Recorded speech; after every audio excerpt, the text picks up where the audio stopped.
নমস্কার বন্ধুরা, আশা করি তোমরা প্রত্যেকেই ভালো আছো। প্রিয়াঙ্কা স্টাডি মিশন চ্যানেলে তোমাদের প্রত্যেককে স্বাগত।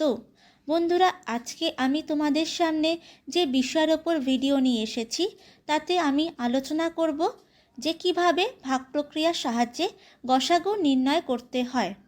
তো শুরু করছি আজকের ভিডিও।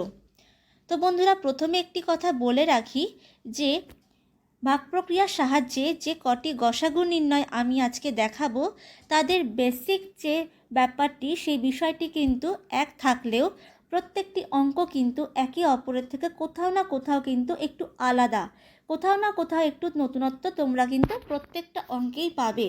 তাই ভিডিওটি কোথাও স্কিপ না করে আশা করব যে তোমরা ভিডিওটি পুরো দেখবে। তো চলে যাচ্ছি প্রথম গসাগুর ক্ষেত্রে। এখানে রয়েছে দুটি সংখ্যা 24 আর 36। তো যেহেতু ভাগ প্রক্রিয়ার সাহায্যে গসাগু, তো এখানে আমাদের ভাগ করতেই হবে, সেটি তো মূল বিষয়। তো এখানে 24কে দিয়ে 36কে ভাগ করতে হবে। 24 একে 24, মিলল না ভাগটি, অবশেষ থাকছে কত? 12।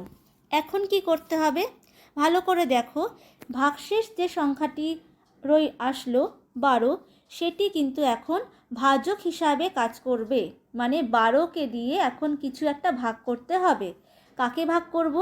যেটি আগে ভাজক ছিল সেই 24 এখন ভাজ্য হিসাবে বসবে, আর ভাগ শেষটি হয়ে গেল ভাজক।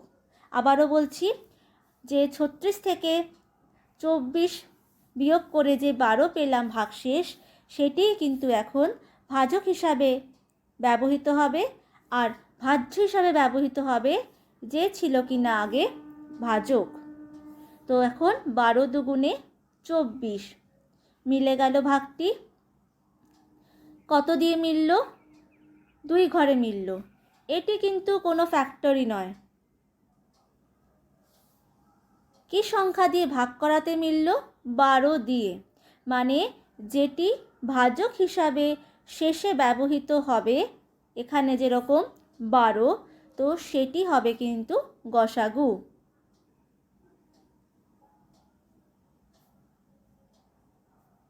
তো গসাগু হলো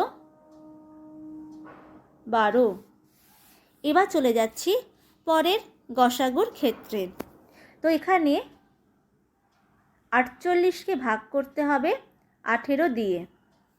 ভালো করে দেখবে কিন্তু এটির সাথে এটি বেসিক ব্যাপারটি মিল থাকলেও কোথাও না কোথাও কিন্তু একটু নতুনত্ব তোমরা কিন্তু পাবে। তাই বলছি প্রত্যেকটি গসাগুকে কিন্তু তোমরা ভালোভাবে দেখবে। তো 18 দুগুণে 36, মিলল না ভাগটি, ভাগশেষ কত আসছে? 12। তো এখানে 12কে দিয়ে ভাগ করতে হবে, যেরকম এখানে করেছিলাম। ভাগশেষটি ভাজক হিসাবে ব্যবহৃত হবে।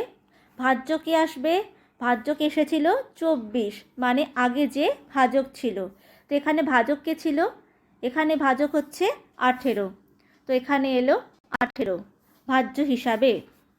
আবারও ভাগ করব, 12 একে 12, মিলল না ভাগটি, বিয়োগ করলে কত হচ্ছে? 6। তো এখানে ভাগশেষ হচ্ছে 6, যেটি এখন ভাজক হিসাবে ব্যবহৃত হবে। আর ভাজ্য হিসাবে আসবে কে? আগের ঘরে যে ভাজক ছিল। কত ছিল ভাজক? ভাজক ছিল 12, তো এখানে আসবে 12। তো এখন হবে 6 দুগুণে 12। এখন ভাগটি মিলল। শেষে কোন ভাজকের দ্বারা ভাগটি মিলল? 6। তো শেষে যেহেতু 6 ভাজকটির দ্বারা ভাগটি মিলল, তো এক্ষেত্রে গসাগু হবে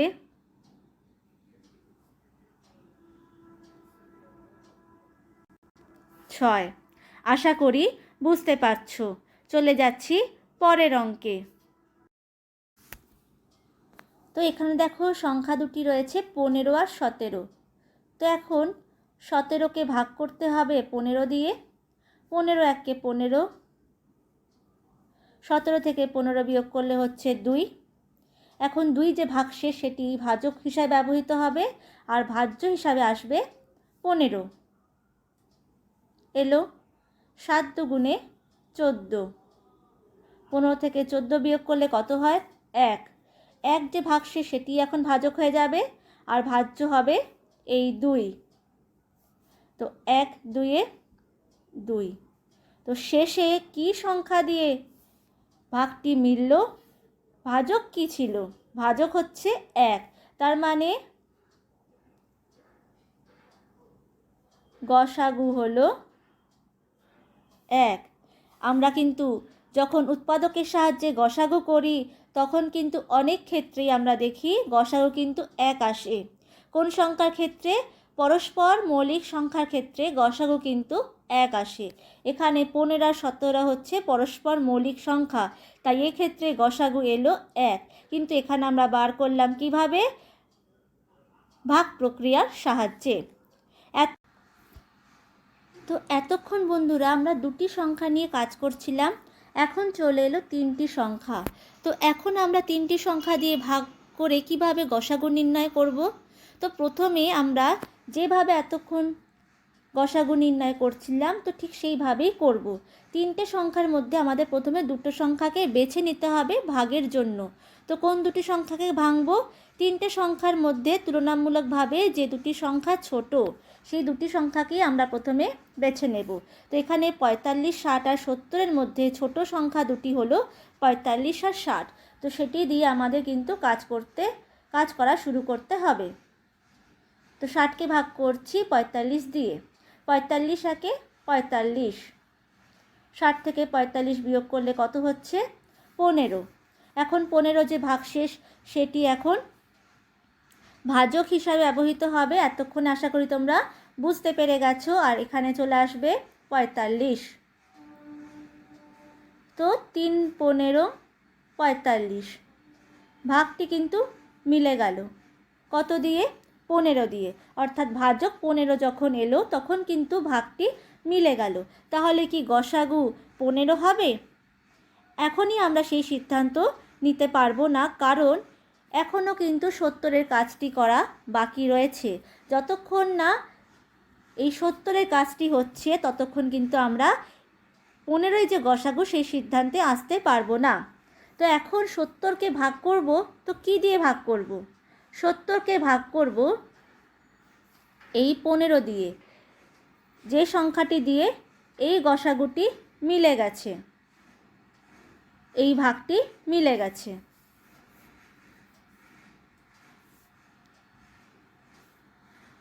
4 15 60।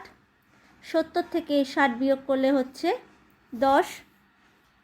এখন 10 ভাগশেষ ভাজক হিসাবে ব্যবহৃত হবে, আর এখানে যে 15 সেখানে ভাজ্যতে চলে আসবে। 10 একে 10। 15 থেকে 10 বিয়োগ করলে কত হচ্ছে? 5। 5 দিয়ে ভাগ করতে হবে এখন এই 10কে। 5 দুগুণে 10। তো ভাগটি শেষ পর্যন্ত মিলল এই 5 দিয়ে। যদি শুধুমাত্র 45 আর 60 থাকতো তাহলে আমরা বলতে পারতাম যে গসাগু হচ্ছে 15। কিন্তু এখানে 45 আর 60 কিন্তু সংখ্যা নেই। 45, 60 আর 70 এই 3টি সংখ্যার গসাগু নির্ণয় করতে হবে। মানে কোন একটি সংখ্যা দ্বারা এই 3টি সংখ্যাই বিভাজ্য। তো শেষে আমরা দেখলাম কত বেরিয়েছে সংখ্যাটি, সেটি হচ্ছে 5। তো এই 3টি সংখ্যার ক্ষেত্রে গসাগু হবে 5। আশা করি বুঝতে পেরেছো। চলে যাচ্ছি পরের অঙ্কে। তো এবার দেখে নিই 24, 36 ও 72-এর গসাগু কী হয় ভাগ প্রক্রিয়ার সাহায্যে। তো এখানে 24 আর 36কে প্রথমে নির্ণয় করতে হবে, যেহেতু 72 বড় সেটিকে আমরা পরে করব।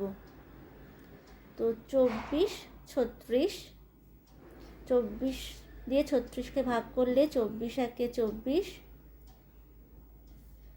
36 থেকে 24 বিয়োগ করলে হচ্ছে 12। 12 এখন ভাজক হিসাবে ব্যবহৃত হবে, আর ভাজ্য হয়ে যাবে 24। 12 দুগুণে 24। তো তো আবারও প্রশ্ন উঠতে পারে যে এই 12ই কি গসাগু? তো এখনও আমরা এই সিদ্ধান্তে আসতে পারবো না যতক্ষণ না আমরা এই 72-এর কাজটি করছি। তো এখানে যেহেতু গসাগু বলি বা ভাগ বলি, শেষে 12 দিয়ে মিলেছে, তো এখানে 12 দিয়েই 72কে ভাগ করতে হবে। 6 12-তে 72। তো এখানেও 12 দিয়ে কিন্তু ভাগটি শেষ পর্যন্ত মিলল। তো এক্ষেত্রে গসাগু কিন্তু হবে 12। যেহেতু দুটি সংখ্যার ক্ষেত্র 12 দিয়ে মিলেছে, আবার তিনটি সংখ্যার ক্ষেত্র শেষ পর্যন্ত 12 দিয়েই মিলেছে, তো এক্ষেত্রে গসাগু হবে কিন্তু 12।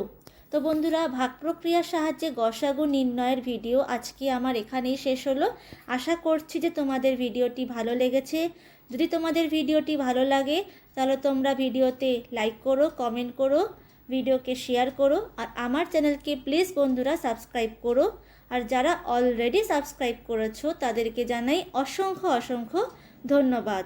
নমস্কার।